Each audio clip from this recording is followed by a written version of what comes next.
Welcome to This Explainer. Today, we're unpacking a really fascinating story from Nathaniel Popper's book, Digital Gold.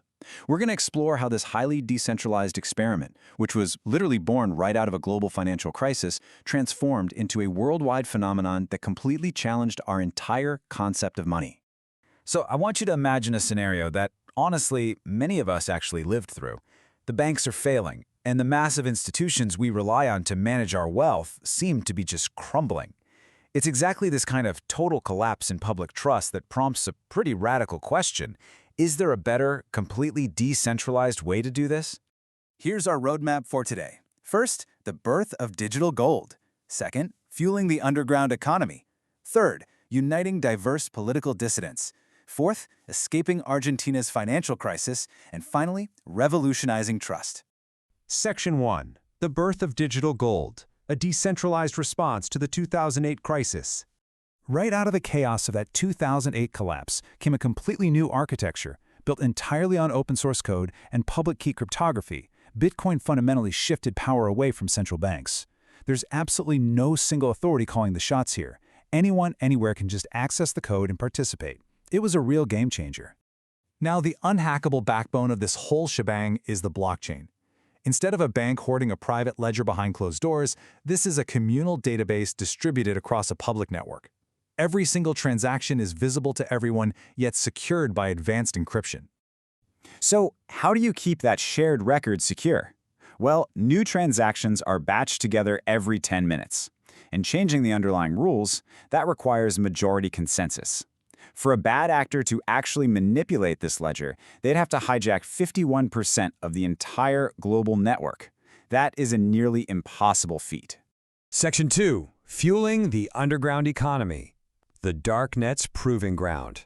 To see this technology actually in action early on, we have to neutrally observe its first major, albeit illicit, proving ground, which was Silk Road. By combining anonymizing internet tools like Tor with Bitcoin's irreversible transactions, buyers and sellers could interact globally without traditional banks stepping in to freeze their funds. And the scale of this underground marketplace just exploded.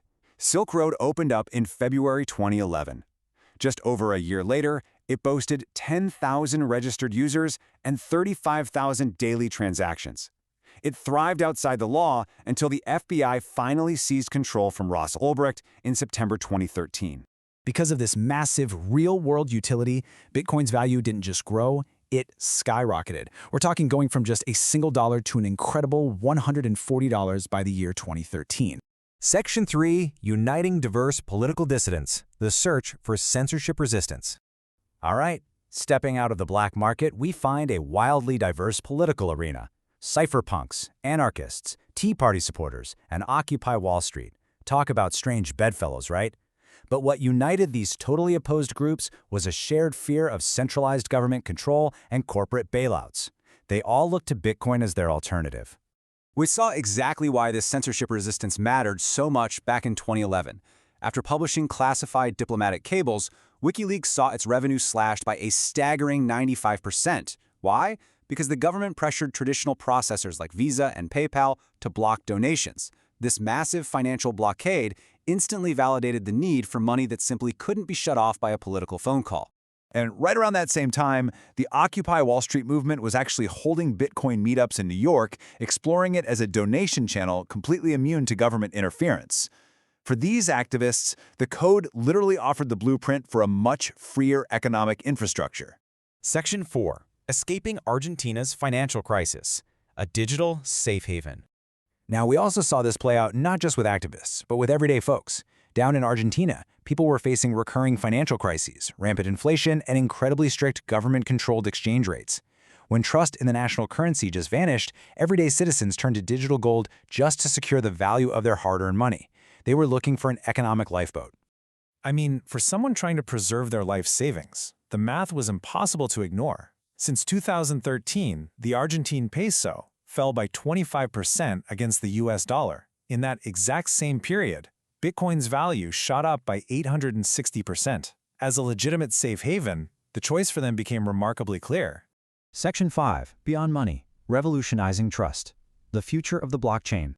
So, looking forward, the true legacy of this technology goes way beyond just transferring wealth. It's about removing friction entirely. Traditional banks mean multi-day delays and high fees. Bitcoin offers virtually instant transfers and global reach for tiny fees. Just as the internet made the postal service optional for letters, the blockchain does the exact same thing for sending value. But it goes even deeper than finance, which is wild to think about. A public, unchangeable blockchain can actually act as a permanent, decentralized witness.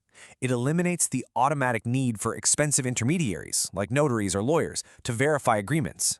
It replaces human trust with mathematical certainty. So I'm going to leave you with this thought.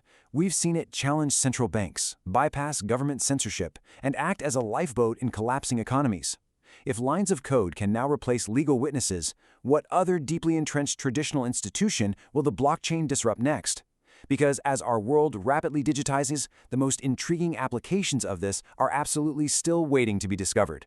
Thanks for joining me on this explainer.